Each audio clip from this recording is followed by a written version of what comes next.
La introducción del mensaje oyó la niña Sofía. Gloria sea al Señor, porque hemos estado meditando lo que es en el libro del profeta Jonás. Comenzamos el jueves a hablar acerca de este precioso libro, el libro de Jonás. Y buenas tardes y que el Señor le bendiga a cada uno. Esperemos gozarnos en el Señor, escudriñando la palabra del Señor, porque es inspirada por el mismísimo Espíritu del Padre. Me gustaría que abrieran sus Biblias en el libro del profeta Jonás, y vamos a estar leyendo el capítulo 3 de Jonás. El jueves estuvimos leyendo lo que son los primeros 9 versículos y el capítulo 4. Ahora vamos a leer el capítulo 3. Es un libro muy pequeño de 4 capítulos, 48 versículos. Es muy fácil de leer, pero es bien profundo de meditar porque nos da bastantes enseñanzas de lo que es vivir en pecado, de lo que es estar lejos de la presencia del Señor, de lo que es ser renovados a través del arrepentimiento, de volverlos a conectar con Dios. Hay muchas cosas que nos enseñan este precioso libro. Dice así el capítulo 3, vino palabra de Jehová por segunda vez a Jonás, diciendo, levántate y ve a Nínive, aquella gran ciudad, y proclama en ella el mensaje que yo te diré. Y se levantó Jonás y fue a Nínive conforme a la palabra de Jehová. Y era Nínive ciudad grande en extremo, de 3 días de camino. Y comenzó Jonás a entrar por la ciudad, camino de un día, y predicaba diciendo, de aquí a 40 días Nínive será destruida. Y los hombres de Nínive creyeron a Dios y proclamaron ayuno y se vistieron de cilicio desde el mayor hasta el menor de ellos. Y llegó la noticia hasta el rey de Nínive y se levantó de su silla y se despojó de sus vestidos y se cubrió de cilicio y se sentó sobre ceniza. E hizo proclamar el anuncio en Nínive por mandato del rey y de sus grandes, diciendo, hombres y animales, bueyes y ovejas, no gusten cosa alguna, no se les dé alimento ni beban agua, sino cúbranse de cilicio, hombres y animales, y clamen a Dios fuertemente, y conviértanse cada uno de su mal camino, de la rapiña que hay en sus manos. Dice el verso 9, ¿quién sabe si se volverá y se arrepentirá Dios? Es una forma de decir, no es que Dios no tiene que arrepentirse de nada, sino que es una forma para que nosotros entendamos este lenguaje. Y se apartará del ardor de su ira y no pereceremos. Y vio Dios lo que hicieron, que se convirtieron de su mal camino y se arrepintió del mal que había dicho que les haría y no lo hizo. Dios y Padre que habitas en gloria, entramos delante de tu presencia, Señor, y que tu palabra que va a ser, Señor, lanzada en esta tarde, que caiga en buena tierra, oh Dios. Te pido que todo, Señor, lo que se hable, todo pensamiento, que tú pongas palabras, Señor, en mí en esta tarde para que sea, Señor, de edificación y que tú te lleves, Señor, la honra y la gloria. Gracias, Señor, por estas verdades que nos ayudan, Señor, a vivir y a reflexionar y a madurar en lo que es la vida espiritual. En el nombre de Jesús. Amén. Como decía, el libro de Jonás. En este personaje debemos de entender quién era el profeta Jonás. Y yo hice la pregunta el jueves, que incluso niños respondieron, me dijeron algo del profeta Jonás.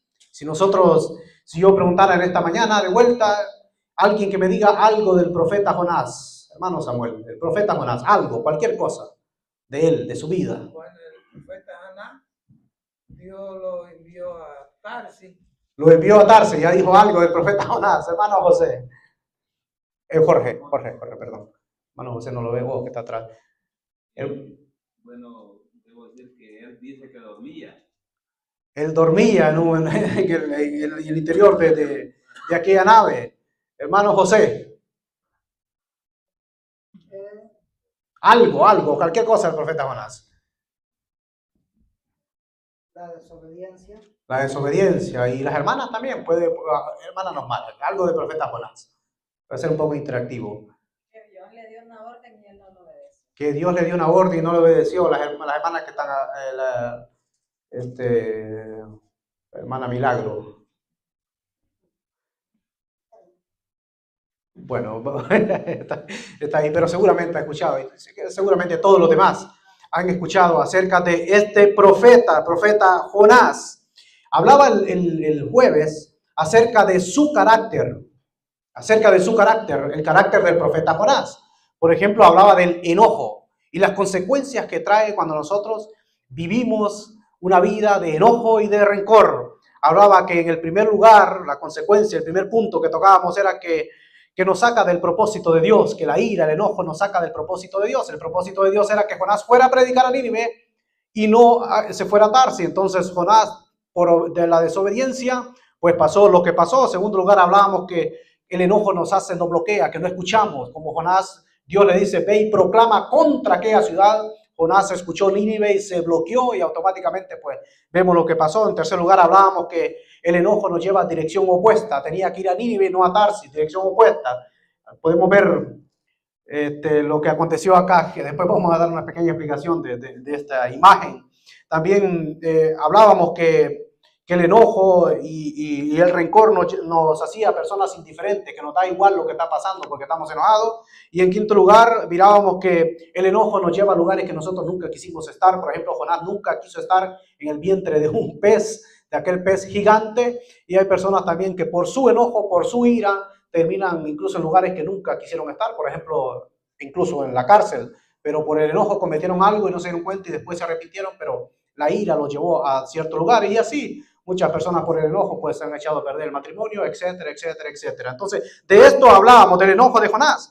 Pero hoy quisiera hablar acerca de la desobediencia del profeta, del varón de Dios. Porque Jonás era un profeta de Dios. Era el vocero de Dios. Era que Dios se revelaba y usaba la boca de Jonás para poder profetizar en el pueblo de Israel. Jonás, el nombre Jonás significa paloma, y su padre, dice las escrituras, que se llamaba Amitai, y el significado del nombre Amitai es mi verdad o veraz. Entonces Jonás, inspirado por Dios, por el Espíritu Santo, él tenía muchas verdades que predicar, pero él no las quería hacer, que al final de cuentas terminó haciéndolo, porque el Señor pues nos moldea, nos trata, y Jonás tuvo que arrepentirse, pero tuvo que sufrir por no hacerle caso a la palabra del Señor. Entonces, en el verso 2 y 3 dice, levántate y ve a Nínive, aquella gran ciudad, y pregona contra ella, porque ha subido su maldad delante de mí. El verso 3 dice, y Jonás se levantó para huir de la presencia de Jehová a Tarsis, y descendió a Jope, y hay una nave que partía para Tarsis, y pagando su pasaje entró en ella para irse con ellos a Tarsis. 3 veces. Lejos de la presencia de Jehová. Vemos la foto aquí que el hermano está mostrando. Vemos que Jonás va en dirección opuesta, le lleva la contraria al Señor. Dios le dice, Jonás vivía aquí en Gath-Hefer, y Dios lo manda que vaya hacia Tarsis. Podía ir, en aquel tiempo pues a Nínive. En aquel tiempo pues no había aviones, era otra forma de transportarse, podía ser en un camello, en un caballo o en un burro, y tenía que ir aquí, en esta dirección. Él lo que hace es que baja a Jope, primer descenso. Cuando nosotros desobedecemos a Dios, empezamos a descender, primer descenso. Él baja a Jope y quiere huir de la presencia de Jehová rumbo a Tarsis, que Tarsis es Europa y queda ubicado lo que es en España. Vemos que Tarsis queda en España, pero vemos cómo se quiso ir lejos él de la presencia del Señor, porque la mentalidad de él, como lo expliqué el jueves, era que Dios moraba en el templo, en el lugar santísimo estaba la presencia de Dios, pero cuando él salía del templo y estaba en Jerusalén ya había menos presencia. Cuando él quiere salir de lo que es de Jerusalén, ya no hay tanta presencia. Sale lo que es del territorio de Israel y quiere huir de la presencia del Señor a Tarsis, donde para él ya no había la presencia, ya no estaba la presencia del Señor. Esa era la mentalidad del profeta Jonás y termina haciendo este gran viaje que pudo hacerlo de una manera tranquila con el favor de Dios, pero él quería irse para otro lado. Entonces, ¿qué hizo Dios? Pues Dios lo mandó, lo que es por el agua, y él terminó siempre llegando a Tarsis de una vuelta y terminó llegando, perdón, a lo que es a Nínive. Él quiso irse lejos de la presencia del Señor. Y quisiera hablar acerca de esta desobediencia del profeta Jonás. Porque el primer pecado que el ser humano cometió fue la desobediencia. Ese es el primer pecado, la desobediencia. Y la desobediencia trae tragedias. La desobediencia de Adán y de su mujer Eva trajo unas consecuencias tremendas. Por decir algunas, ellos vivían en el jardín del Edén, en un tremendo lugar que Dios les había dado a ellos, para que cuidaran lo que es el jardín del Edén. Y ellos cuando desobedecen pierden lo que es el jardín del Edén y son expulsados del jardín del Edén. Y Dios puso querubines para que cuidaran aquel lugar, dice, con una espada que se movía, para que no volvieran, no regresaran a lo que es al jardín del Edén ya como personas pecadoras y pudieran tomar de lo que es del árbol de la vida y ser unos pecadores inmortales. La segunda cosa que ellos pierden fue la inmortalidad, porque ellos eran seres eternos y terminaron siendo seres mortales. Ya ellos después entendieron lo que es el concepto muerte cuando vieron que aquellos animalitos que murieron, ¿verdad? Cuando el Señor los cubre de pieles de animales.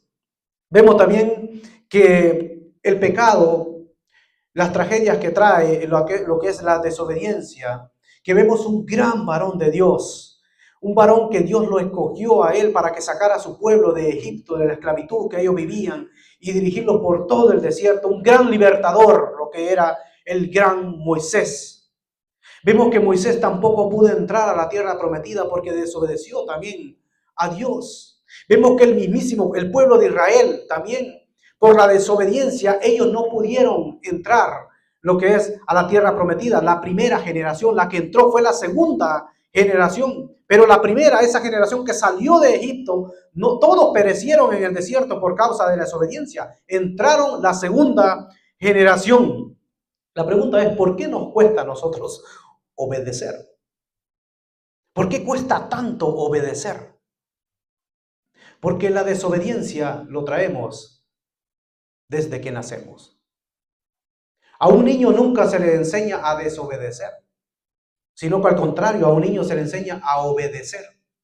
Porque eso ya viene en el paquete, ya ellos ya traen esa tendencia, porque es la naturaleza de nosotros es pecaminosa y somos seres caídos. Y por eso el ser humano siempre tiene esa tendencia de desobedecer y no obedecer. Y todo ser humano ha desobedecido.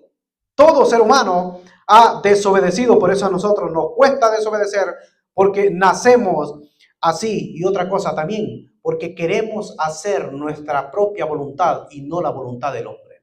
Y no la voluntad de Dios, perdón. Por eso el hombre desobedece, porque quiere hacer su propia voluntad. El Señor preparó 4 cosas, le preparó al profeta Jonás. Y estas son las consecuencias de desobedecer.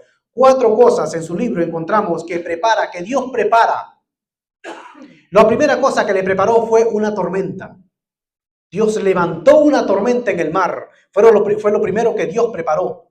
La segunda cosa que Dios preparó fue un gran pez. Un pez que sabía que él podía vivir en las profundidades del mar, pero también podía salir de la superficie. O sea, podía salir porque de esa forma tragó a lo que es el profeta Jonás. También Dios preparó una calabacera para que el profeta se cubriera y él estaba bien contento con aquella calabacera. Pero Dios también preparó lo que es un gusano para que se comiera aquella calabacera y aquella calabacera pues se secó. Entonces vemos que Dios preparó estas 4 cosas como en forma de decir que Él tenía el control de absolutamente todo. Y tenía que tratar lo que es al profeta Jonás, que huye de la presencia de Dios. Verso 3 leíamos que él se va lejos de la presencia de Dios. El verso 10 nos dice que aquellos hombres terminaron sobremanera, del capítulo 1, y le dijeron, ¿por qué has hecho esto? Porque ellos sabían que huía de la presencia de Jehová. 2 veces se menciona, él huía de la presencia de Jehová. Y el capítulo 4, verso 2 dice, y oró a Jehová y dijo, ahora Jehová, ¿no es esto lo que yo decía estando aún en mi tierra? Por eso me apresuré a huir, otra vez la palabra huir, está huyendo de la presencia de Dios, porque no quiere ser tratado por Dios. La desobediencia a nosotros nos hace también huir. Nos hace huir de la presencia, porque no quiero obedecer a Dios. Entonces estoy huyendo de la presencia de Dios. Hay un versículo, no sé si el hermano Nilsson puede proyectarlo, hay un versículo que cuando el hombre peca, es lo primero que hace.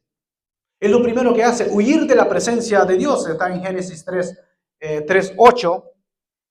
Si el hermano no lo puede proyectar, lo podríamos leer. En Génesis 3:8 vemos que el hombre ya es un pecador. Dice, y oyeron la voz de Jehová Dios, que se paseaba en el huerto al aire del día.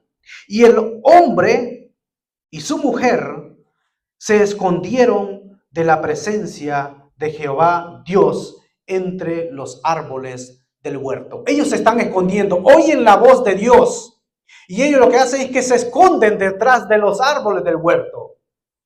Cuando la palabra del Señor dice, ¿a dónde huiré? ¿O a dónde huiré de tu presencia? ¿A dónde nosotros podemos ir de la presencia de Dios? Dios está en todos lados. Entonces alguien puede decir, entonces ¿por qué pasan tantas cosas? Bueno, porque se ha desobedecido a Dios y no se quiere hacer la voluntad de Dios. Y hay personas que odian lo que es las Escrituras, odian el cristianismo. Entonces Dios es justo y puede actuar con ira. No hay lugar, hermanos, que nosotros podamos huir. No existe un lugar en el universo que nosotros nos podamos esconder de la presencia de Dios. No se encuentra ese lugar. Y el mejor lugar donde nosotros podemos estar es en la presencia de Jehová. No es huir de Él, sino que estar en su presencia es el mejor lugar. Y la gente busca otros lugares y se va lejos de la presencia de Jehová. En una ocasión íbamos a dar una reunión en un hogar y había una pareja, pero ellos no sabían que iba a haber reunión. Y cuando íbamos a comenzar ya la reunión, bueno, vamos a comenzar ya lo que es el culto, salieron pero huyendo, la esposa lo llevaba casi agarrado de la mano al marido y aquel se iba poniendo el jaque y bueno, el que hasta al revés lo iba poniendo, salieron huyendo porque iba a haber culto. Ese es el corazón del ser humano, porque siempre está huyendo de Dios, porque no se quiere someter a la voluntad de Dios. Cuando usted puede estar hablando de política, de deporte, de negocio, de lo que sea, desde el momento que usted menciona la palabra Dios y empieza a querer hablar de las cosas de Dios, la gente empieza a rascarse la cabeza, empieza a ver el teléfono y tal vez nadie lo está llamando y empieza como a buscar algo en el teléfono y tal vez no tiene ningún mensaje, pero es que no quiere oír la palabra del Señor, es porque está huyendo de la presencia de Dios y no quiere tener contacto con Dios. Cuando dice las Escrituras, ¿a dónde vamos a huir de la presencia de Dios? No hay un lugar que nosotros podamos escondernos. ¿Y de qué le sirve a la persona huir de Dios? ¿De qué le sirve?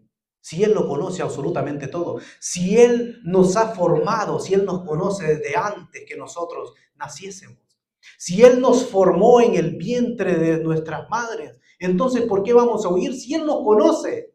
Si Él conoce nuestro futuro, Él conoce nuestro andar, nuestro sentar, Él conoce hasta lo más íntimo de nosotros.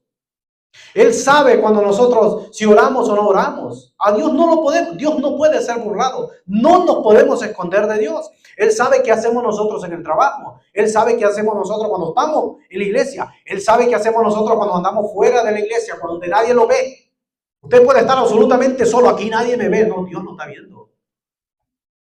No hay lugar para escondernos de Dios. No podemos escondernos de Dios. Hay gente también que se esconde detrás de un título. Y Dios conoce el corazón de la persona. Pero porque tengo un título de pastor, rabino, papa o lo que sea, detrás de ese título me puedo estar escondiendo. Pero Dios sabe lo que yo estoy haciendo. Tal vez me puedo esconder detrás de la gente. Y a través de este título, pues piensa que, bueno, todo está bien, porque tengo un título. Pero delante de Dios estamos como lo dejó Dios a Adán en el huerto del Edén, desnudos. Delante de Dios estamos desnudos. O sea, no hay argumento, no existe argumento para pelear contra Dios. Porque Él lo sabe todo, Él nos conoce, Él nos formó. Él nos ha ayudado hasta el día de hoy. Y si seguimos vivos hasta el día de hoy es porque ha tenido misericordia de nosotros. Es porque nos ama. A pesar que usted está tal vez huyendo, que no quiere escuchar de Dios. Pero Dios le sigue amando. Porque Dios no quiere que nadie se pierda, dice las Escrituras, sino que todos procedan al arrepentimiento. En la primera llamada que Dios hace, el verso del libro de Jonás, en el libro de Jonás, en el capítulo 2, dice: levántate y ve a Nínive. Esta es la primera llamada. Pero luego lo vuelve a llamar. El capítulo 3. Vino palabra de Jehová por segunda vez a Jonás, diciendo: levántate y ve a Nínive. Entre la primera llamada y la segunda llamada, Dios sigue con el mismo propósito, que tiene que predicarse a Nínive. Porque Dios no cambia. En Él no hay sombra de variación. Él es el mismo ayer, hoy y por los siglos. Los que cambiamos somos nosotros. Físicamente, pues un niño nace y según va creciendo va cambiando. Hay una foto que pone, ¿verdad? Que cuando era niño y cuando ya es viejito. O a veces nos dicen, quiere verse cómo va a ser cuando tenga 80 años y empieza la foto a cambiar y ya llega a los 80 años. O quiere verse como cuando era niño y baja de vuelta. Los que cambiamos somos nosotros. Dios no cambia. Dios no envejece. Dios siempre sigue siendo igual. Él es eterno. Dios sigue siempre siendo igual, pero entre la primera llamada y la segunda llamada acontece algo. Y es cuando Jonás, su vida se le transforma en lo que es una tremenda tormenta. Y perjudica también a los demás, a los marineros, porque hacen que pierda un montón de cosas que llevaban en la nave y empezaron a tirar todos aquellos enseres. Y termina Jonás queriendo morir. Yo prefiero morir ahogado que ir a predicar a los ninivitas, porque él conocía a Dios, porque él sabía, si yo predico a los ninivitas, ellos se van a salvar, Dios les va a perdonar, y yo no quiero que se salven, porque eran enemigos. Jonás no quería que los ninivitas se salvasen, por eso le dice en el capítulo 3, en el capítulo 4, ahí Jonás lo vemos enojado porque Dios perdona a toda esta gente. Y él no quería porque eran enemigos. Él no quería ir a predicar, él se rebela. Pero él tuvo que ser tratado por Dios. Y es que para ser usados, tenemos primero que ser tratados. No podemos servir al Señor de cualquier forma, de cualquier manera. No, yo sirvo a Dios. Sí, pero no podemos hacerlo de cualquier manera. Tenemos que estar bien delante de Dios en primer lugar y tenemos que estar bien entre los hermanos para que Dios pueda usarnos. Para que también nuestra conciencia esté limpia, levantando mano santa, dice Pablo a Timoteo, con limpia conciencia. Y Jonás tuvo que ser usado para después ser tratado, porque primero tenemos que obedecer para luego servir. Porque si no obedezco y sirvo, pues estoy haciéndolo para los hombres. Pero si obedezco, sirvo, me deleito porque lo estoy haciendo para Dios. Y esas no son obras muertas, porque Dios toma buena nota de lo que nosotros hacemos como resultado de la fe. Porque dice las Escrituras que no es por obra. O sea, nosotros no nos podemos salvar haciendo obras. No es por obras para que nadie se gloríe, sino que la salvación es por fe, es por gracia, es un favor inmerecido. Esa fe es una fe, tiene que ser una fe genuina, una fe auténtica, una fe que Dios mismo pone la fe en nosotros. No es una fe religiosa, sino que tiene que ser una fe auténtica, una fe en Cristo, no una fe en mi propia fe. no una fe en las cosas, no una fe religiosa. Entonces, para servir, nosotros tenemos que estar en obediencia con Dios. Pero Jonás llega a su destino. Jonás llega a lo que es a Nínive. Y la sorpresa de Jonás, bueno, él llegó a Nínive, pero el Señor lo tiró por agua. Él quería irse por tierra, pero el Señor lo tira por agua. Y la sorpresa que se lleva Jonás es que cuando llega a Nínive y empieza a predicar, y él dice, y comenzó Jonás a entrar por la ciudad camino de un día y predicaba. ¿Y cuál era la predicación? Diciendo, de aquí a 40 días Nínive será destruida.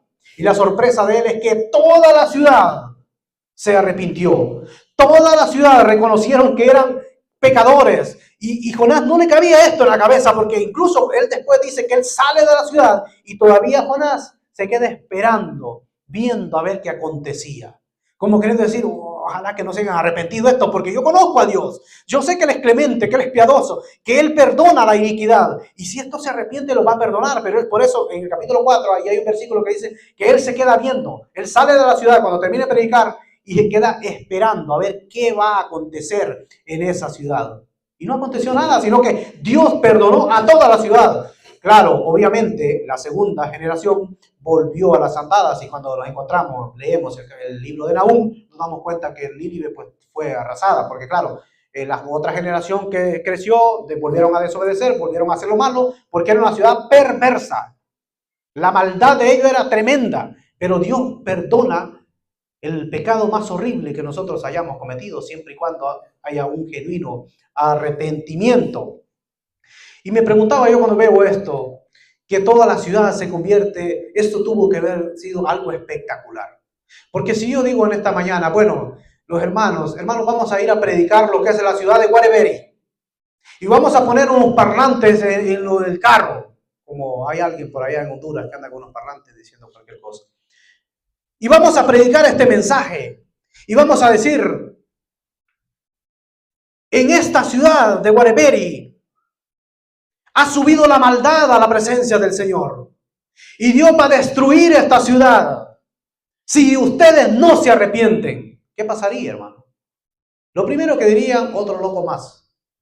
Es lo primero que diría. Esto es tan loco, esto está más loco que una cabra. La segunda cosa que dirían, que hicieran es capaz, nos agredieran, porque estamos ofendiendo el ego de las personas. No pasaría absolutamente nada. Pero aquí aconteció que toda la ciudad se arrepintió. Vemos en el versículo 10 del capítulo 3. Y vio Dios lo que hicieron, que se convirtieron de su mal camino. Y vio Dios vio Dios, dice, lo que hicieron. ¿Qué hicieron? Que se convirtieron de su mal camino. Ellos reconocieron que estaban mal. Y eso es lo que Dios perdona cuando nosotros reconocemos que estamos mal. Porque dice la Biblia que hay caminos que al hombre le parecen rectos, pero el final de ese camino es un camino de muerte. Nosotros podemos hay muchos caminos equivocados que no son caminos que nos llevan a la vida eterna. Podemos buscar el camino de la religión, el camino de las obras, que son caminos equivocados. Pero por eso el Señor Jesucristo declaró categóricamente y dijo, yo soy el camino y la verdad y la vida, y nadie viene al Padre. ¿Por qué dijo nadie viene al Padre? Porque Él y el Padre son uno. Y nadie viene al Padre sino por mí. O sea, no podemos ir al Padre por medio del Papa, por medio de la religión, porque no hay, dice otro nombre. No hay que buscarlo, porque no hay. No hay otro nombre dado a los hombres en quien por nosotros podemos ser salvos. Y que no hay otro camino sino solamente el camino verdadero, que es Cristo Jesús. Porque solo hay un solo mediador, dice, entre Dios y los hombres, Jesucristo, hombre. Y no hay más, no hay que buscarlo porque no hay más. Y Nínive se reconoció que estaban en un camino equivocado. Y Jonás va por un camino equivocado. Porque está huyendo, está desperdiciando su tiempo, está sufriendo, siendo moldeado, siendo tratado y desperdiciando su propio dinero, porque pagó, dice, su propio pasaje. y se quiso ir lejos de la presencia del Señor. Pero eso no era la voluntad de Dios. Eso no era la voluntad de Dios. Cuando nosotros nos arrepentimos de nuestros pecados, cuando reconocemos que estamos mal, es cuando Dios perdona. Dios siempre perdona cuando hay un genuino arrepentimiento. Y me gustaría que me acompañaran en Deuteronomio 30. Aquí viene hablando de las bendiciones y de las maldiciones. Deuteronomio capítulo 30 dice, esta es otra versión, pero en la misma Biblia, y sucederá que cuando todas estas cosas hayan venido sobre ti, todas estas cosas hayan venido sobre ti, lo baja un poquito, hermano. Dice, y tú las recuerdes en todas las naciones a donde el Señor tu Dios te haya desterrado y vuelvas al Señor tu Dios, tú y tus hijos, y le obedezcan con todo tu corazón y con toda tu alma conforme a lo que yo te ordeno hoy. Dice el verso 3, entonces el Señor tu Dios te hará volver de tu cautividad y tendrás compasión de ti y te recogerá de nuevo de entre todos los pueblos a donde el Señor Dios te haya dispersado. Pero si vemos en la Reina Valera, que quisiera que analizáramos unos versos muy interesantes que nos hablan de tres cosas para tener la bendición de Dios. En el verso 1 dice, sucederá que cuando hubieran venido sobre ti todas estas cosas, la bendición y la maldición que he puesto delante de ti. Él dice, yo he puesto la bendición y yo he puesto la maldición. Escoge tú. He puesto la vida y la muerte. Dice, escoge tú la vida. Y dice, he puesto la bendición y he puesto la maldición. Dice, y el verso 1 dice, y te arrepintieres en medio de todas las naciones. Primer requisito, arrepentirse. Y te convirtieres en el verso 2. Segundo requisito, convertirse. Te convirtieres a Jehová tu Dios y obedecieres. Tres requisitos para tener lo que es la bendición de Dios. Primero es el arrepentimiento. Y cuando yo me arrepiento, me convierto ¿en qué? Me convierto en un hijo de Dios. Y cuando ya estoy convertido en un hijo de Dios, también me está diciendo y obedecieres. Para tener lo que es la bendición de Dios. Vemos que en Romanos capítulo 5, verso 19, también le di creo este versículo al hermano. Romanos capítulo 5, verso 19, hablando de la desobediencia y la obediencia. Dice, porque así como por la desobediencia de un hombre los muchos fueron constituidos pecadores, así también por la obediencia de uno los muchos serán constituidos. Y nosotros prestamos atención a lo que nos dice este versículo.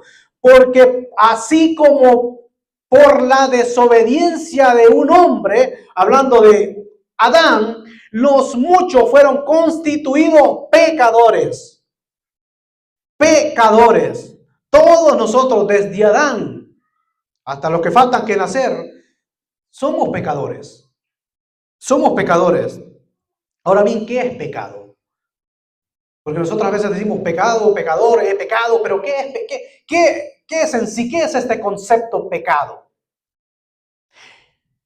La palabra pecado es un concepto que usaban los greco-romanos, o sea, el imperio griego o los romanos, y lo usaban para lo que es las guerras, cuando ellos estaban peleando. Y aquellos arqueros, los que lanzaban flecha, y ellos practicaban y lanzaban y no daban en el blanco, le decían, has pecado, porque no se daba en el blanco. De ahí viene lo que es la palabra pecado, has fallado. Y lo utilizaron para ponerlo en las escrituras. Y es así. ¿Por qué le hemos fallado al Señor? Pecado es transgresión a la ley de Dios. Pecado es desobedecer a Dios y hacerme mi propio Dios. Un Dios que no me va a pedir absolutamente nada. Los que tienen su propio Dios, los ídolos. Y eso es un adulterio espiritual, lo que es la idolatría. Algo que Dios penaliza, que condena. ¿Por qué? Porque un ídolo no me va a exigir absolutamente nada. Le piden y le oran, le rezan y no va a pasar absolutamente nada. Pero Dios sí me va a exigir obediencia. Dios sí va a exigir obediencia y la obediencia se aprende. Hay un texto que es una bomba que dice, por lo que padeció, aprendió obediencia. Y se está refiriendo nada más y nada menos que al Señor Jesucristo.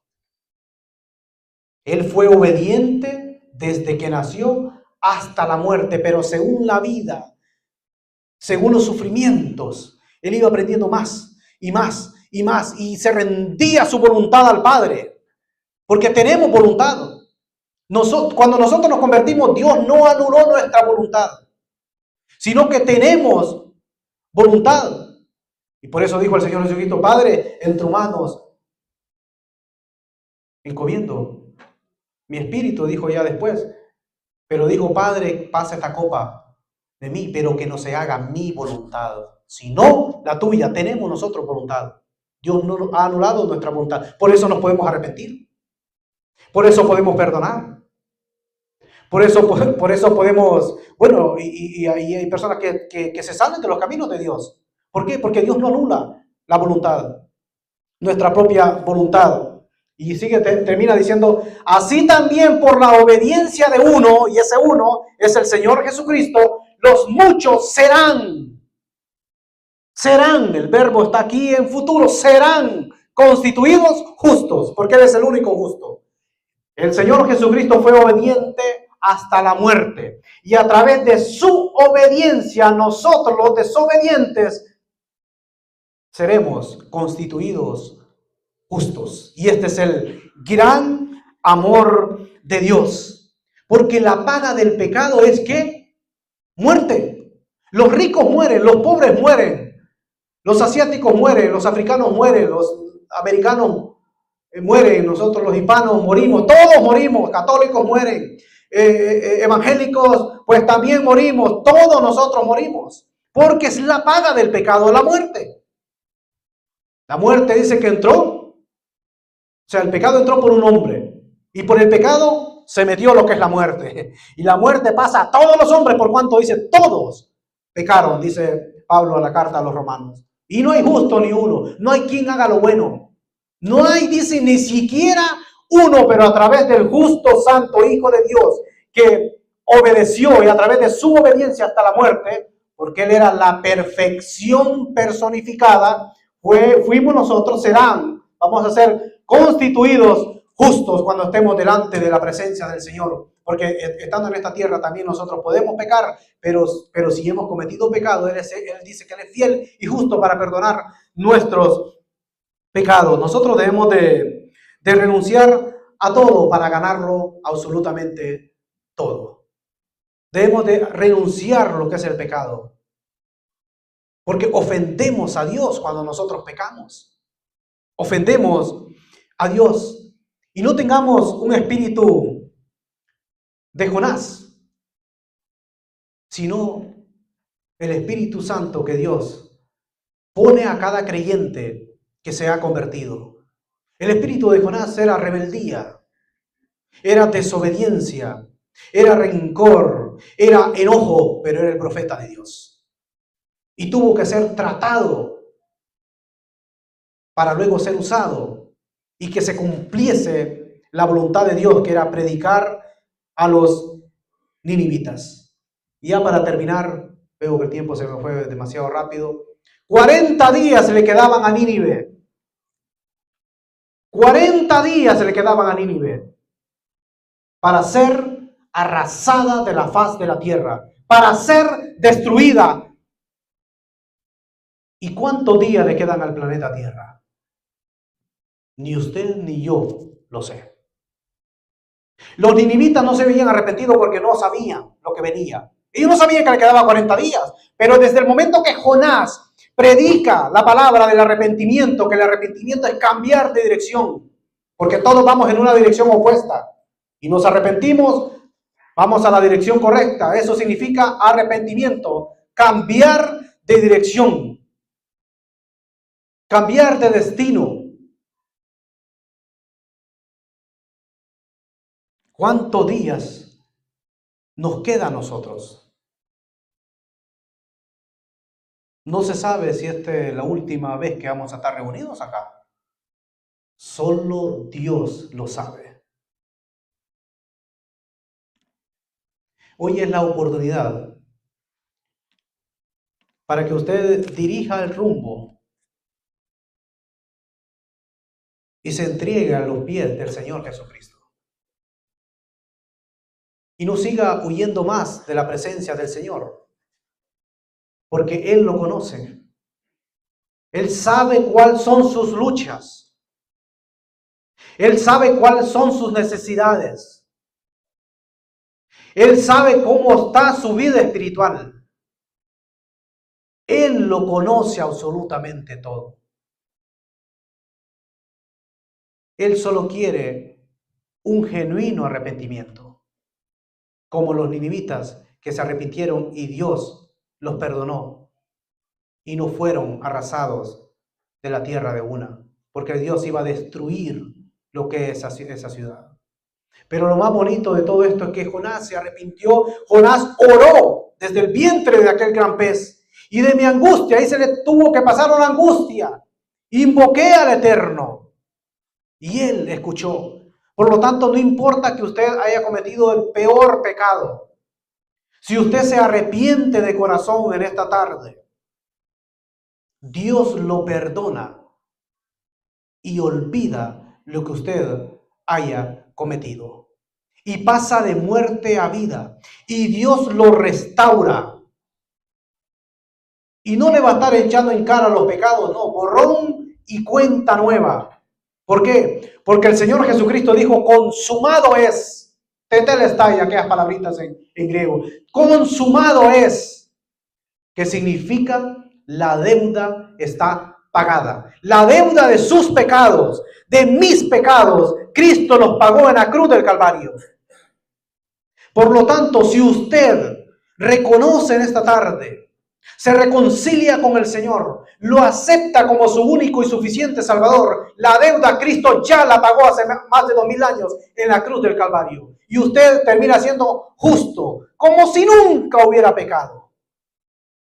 Y lo recoge y lo trae a su redil. ¿Hay alguien en esta tarde que quiera reconciliarse con el Señor? ¿Que quiera aceptarle a Cristo? ¿Que quiera aceptar a Cristo? No tenga temor de hacerlo. No se sienta presionado, pero no tenga esa lucha. O sea, no pelee con Dios esa lucha interna, ¿lo hago o no lo hago? No peleemos con Dios porque nunca le vamos a ganar un pulso. Él nos conoce. Él nos conoce de nuestras vidas. Él lo sabe absolutamente todo. Pero si estamos en desobediencia, nos vamos a perder todas las bendiciones que Él tiene preparadas para con nosotros. Por lo tanto, rindámonos a Cristo y Él va a perdonar nuestros pecados y ser libres de una vez por todas. Porque a eso Él ha venido. Dice, yo he venido a daros vida y para que la tengan en abundancia. Él ha venido a dar libertad a los cautivos, a todos aquellos que hemos estado presos, cautivos por el pecado. A dar vista a los ciegos, a todos aquellos que hemos estado ciegos, espiritualmente hablando. Y nosotros podemos entender que Él murió por cada uno de nosotros. Que Él ha resucitado y dice, si el espíritu de aquel que resucitó al Señor Jesucristo de entre los muertos mora en vosotros, ese mismo espíritu también resucitará vuestros cuerpos mortales, vivificará vuestros cuerpos mortales. Es decir, que el mismo espíritu que tuvo en la persona del Señor Jesucristo puede estar en usted si usted lo reconoce en esta tarde y lo confiesa que Jesús es el Señor, es la máxima autoridad. Porque si no lo hace en esta tierra, lo hará algún día. Pero lamentablemente, cuando dice que toda lengua le confesará que Jesucristo es el Señor para gloria de Dios Padre, dice porque Dios le ha dado, Dios el Padre le dio un nombre que es sobre todo nombre para que en el nombre de Jesús se doble toda rodilla. Todo mundo va a estar de rodilla delante del Señor. Ricos, pobres, todo mundo va a estar delante de la presencia del Señor. Para que toda lengua, dice, confiese, toda rodilla se doble y toda lengua confiese que Jesucristo es el Señor. Por lo tanto, alguien que se muera sin Cristo, se tendrá que arrodillar, tendrá que confesar delante del Padre que Jesucristo es el Señor. Pero ¿qué va a pasar? Ya no hay oportunidad de salvación. ¿Y qué dice? Que el que lo confiese en la tierra, el que me confiese en la tierra, yo también le confesaré delante de mi Padre, pero el que me niegue en la tierra, yo también le negaré delante de mi Padre. Es decir, las cosas se hacen estando en vida en esta tierra. Y hoy es su oportunidad. Hoy es su oportunidad para que usted se rinda a Cristo y le reconozca como su único y suficiente Salvador de su alma. Amén. Gloria al Señor. Gloria al Señor. ¿Hay alguien más? ¿Hay alguien más que pueda tener un encuentro personal con Cristo? No le está entregando la vida a un hombre, le está entregando la vida al Rey de Reyes y Señor de Señores. Y vivir ya una vida ya sin temor, sin miedo alguno, sino que vivir una vida, Señor, me rindo a ti. Confieso que soy un pecador, pero sé que tú moriste en la cruz por mí. Y sé que tu sangre derramada en la cruz del Calvario me limpia, me lava, me transforma, me hace un hijo tuyo. Sé que tú moriste por mí, sé que todo el sacrificio no fue por ti mismo, porque tú no merecías esto, pero tú lo hiciste por amor, para salvarme a mí y tener ese encuentro personal con el Señor y que la luz del Evangelio nos alumbre a nosotros y podemos entrar, ver lo que es el reino de Dios, esperar al Señor, amar su venida, anhelar su venida y algún día tener la bendita esperanza que estaremos delante de Él por una eternidad, morando en la nación celestial, en la calle de oro, en el lugar que Él fue a preparar. Las moradas ya están. Él dijo, voy a preparar lugar para ustedes, porque donde yo estoy, vosotros también estaréis conmigo por una eternidad. ¿Hay alguien más que quiera reconciliarse con el Señor? Tiene la oportunidad. Hoy es el día aceptable, hoy es el día de salvación.